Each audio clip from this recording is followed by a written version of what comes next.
Hola, en este pequeño vídeo os voy a enseñar cómo pintamos los murales de cerámica en mi taller.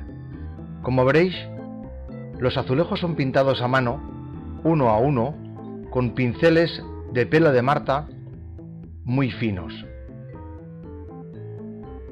Los pigmentos utilizados son óxidos minerales puros, tales como el óxido de manganeso, el óxido de cobalto, el óxido de cobre, etc.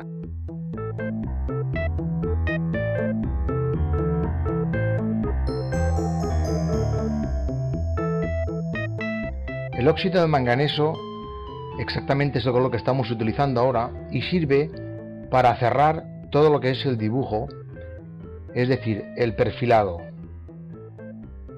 Este color, después de la cocción, dará un tono morado oscuro. No solamente utilizamos este color, sino también otros muchos, como el cobalto. Por ejemplo, estas letras serán de color azul, aunque ahora se vean de color lila.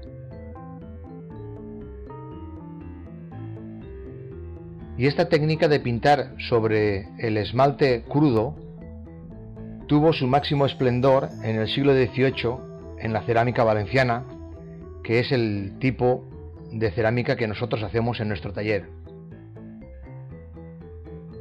La complejidad de la técnica viene dada porque los colores que estamos aplicando, por ejemplo este color negro que estamos aplicando ahora, no es negro, realmente cuando salga del horno será de color verde. Por eso hay que tener mucha experiencia y dominar mucho la técnica. Una vez pintado el mural, es firmado como prueba de autenticidad.